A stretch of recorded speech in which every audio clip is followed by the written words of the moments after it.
Hey, what's good, everyone, and welcome back to a brand new episode of Before the Billion podcast. For those who don't know who I am, my name is Herbie Sahwai, and I'm a South African global speaker, entrepreneur, and as well as a radio host.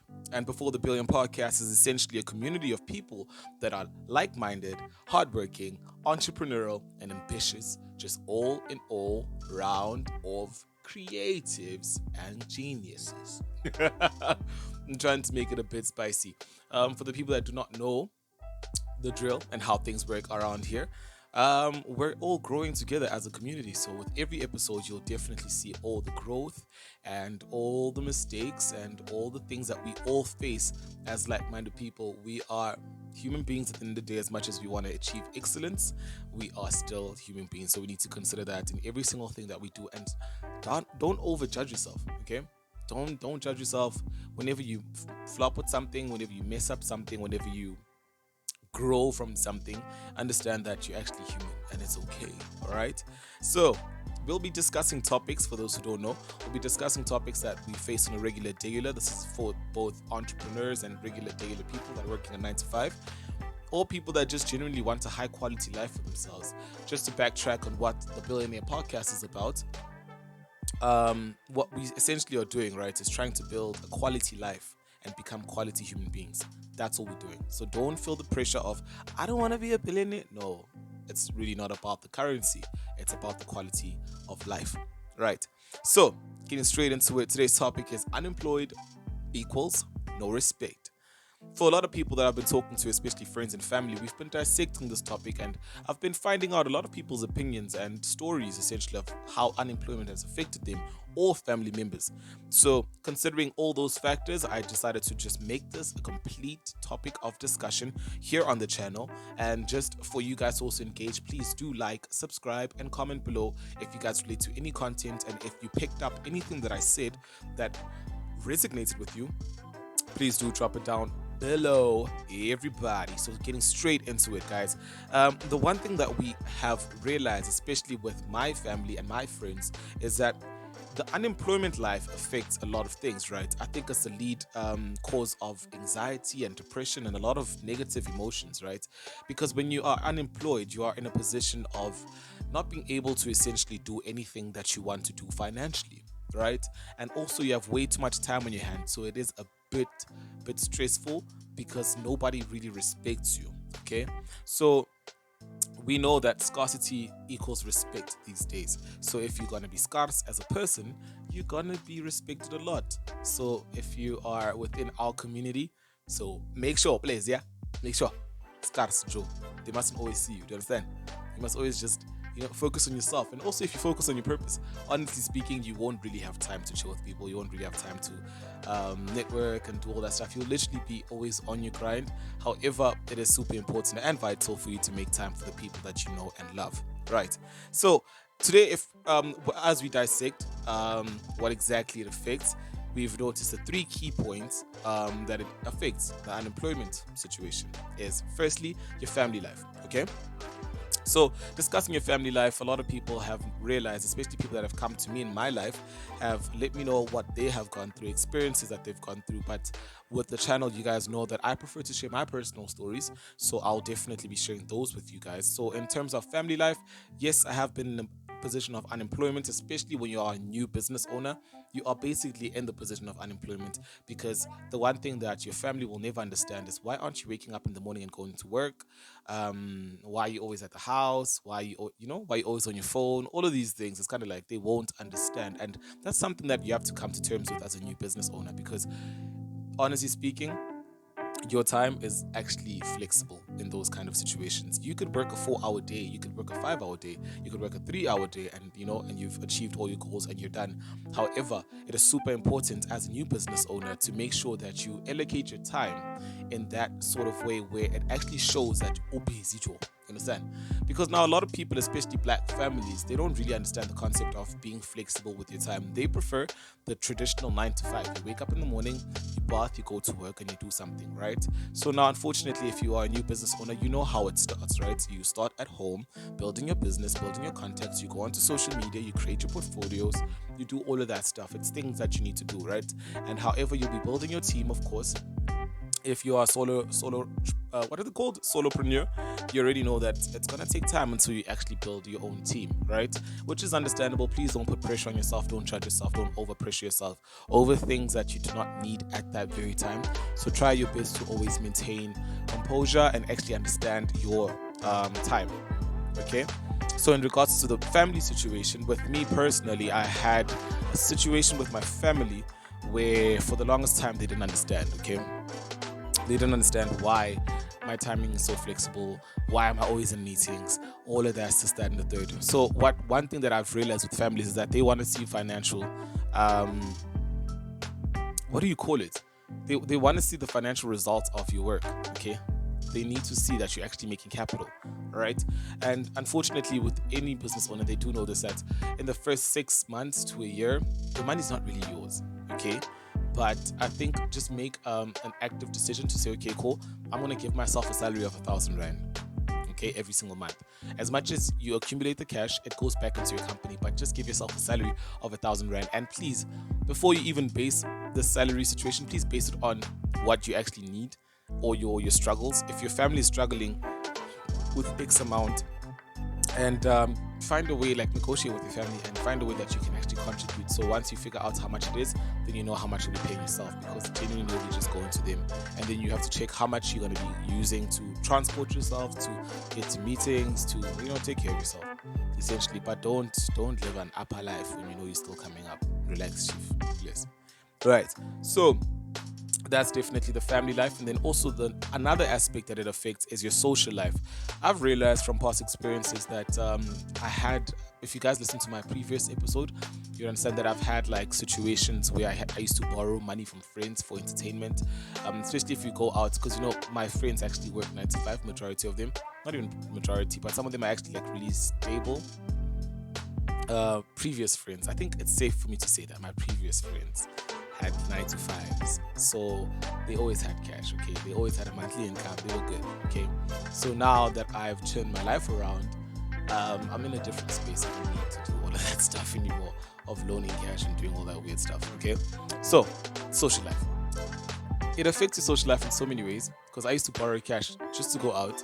I used to bother my friends because sometimes I couldn't afford to go out, I couldn't afford to chill with them, I couldn't afford to get entertainment, I couldn't afford to do anything essentially. And the one thing that you need to understand is that is basically an effect of unemployment. And it's something that you need to also come to terms with, the fact that there's certain things you have to cut down on when you're unemployed. Going out with friends, super important for you to not even do it if you can't afford to buy your own drinks or buy your own food, or basically take care of yourself. Even though they insist, in some cases, some people might be like, I insist, no, let's go. Don't ever feel entitled to anything that your friends do, okay? Whenever they go out, whenever they're doing stuff, whenever they're enjoying their money, let them do their thing. And then you work on yourself, work on your purpose, figure out what is it that you actually like, and then focus on yourself, king, right? And then you love life. Let me tell you something. A lot of people literally go through this, guys. Maunga namali, umcholo is not a priority. Like, I even told my friends before everything that happened to me, I told my friends that, guys, it makes no sense for a guy to be dating anganamali. If you don't have a job, why are you in a relationship? I mean, if you don't have income, why are you in a relationship? I mean, what do you guys even talk about? What do you guys even do? Because if you're constantly just in each other's spaces the entire time, come on, guys, growth. I mean, where is it? You know what I mean? So it does affect that. I was in a relationship years back, though. I was in a relationship. Guys, I can't remember being in a relationship, bro, okay? Or maybe it's just me. I genuinely can't remember being in a relationship broke. Okay, it's never happened. I'm not even gonna lie. Maybe there was a situation where, somebody wanted something and I didn't have money at the time, so I didn't do it, and then it affected the relationship. Surely, maybe that's the situation. But broke, no, not completely broke. Maybe but no ways. So those aspects of life are really affected by unemployment, right? And guys, as you do know, in every episode we try our best to find solutions. So we're going to backtrack to my vision board, which is something that I always do in every single episode. For those who know, those who don't know, forget about it. All right, so in my vision board, the financial aspect of it is I'm just gonna quote one thing that I wrote on it, one of my points, just to make reference for you guys to understand. First, it's always respect money and it will never leave you. Okay, so as far as the unemployment thing situation goes, right? Here's the suggested solution. Please remember that I'm not a financial advisor, nor am I a qualified therapist. I am just a podcast host. Giving you advice. It's up to you if you want to take it. It's up to you if you don't want to take it. Okay? So, the one thing that I realize is that it's super important when you're unemployed to take that time to actually figure out your purpose, to figure out what you're into, figure out what you're not into. And also, please remember, guys, from the age of 16, I'm not even going to say 21 anymore because you guys are playing games. From the age of 16 to 30, literally it's the years of testing, figuring out what you like, try every different job, apply in certain places, volunteer in certain places, because you never really know what you're going to get from it. A lot of people tend to think, okay, cool, no, if they're not going to pay me, I'm not going to go. You never know what's going to happen, because literally I've had situations, especially in my company right now that's growing, is that some people volunteer for jobs and then I realize their work ethic and it's so good and it's literally of value to my company, and immediately I consider giving you a permanent contract. That's how it works, guys. When you literally volunteer, go to companies and say, no, I don't want you to pay me, I just want to volunteer, I just want to do something one time, A, B, and C. If that person sees your work ethic and they see the value that you add onto the company, it's literally inevitable that you're going to get a permanent contract, because why would they not? You're a good investment. They can see it now. Before, they didn't even know you. They only saw a CV and a name, and they were just like, yeah, okay, yeah, I see you, whatever. But if you pull up and you actually make the effort to show people that, okay, no, listen, I actually can do A, B, and C, and I'm going to add value to your brand in A, B, and C ways, it's super, super important. So take that little time off, figure out what you like, test, try new things, volunteer in certain places, network with people, talk to people on social media, ask them about their business, ask them if there's any way that you can help them, especially if it's something that you're passionate in.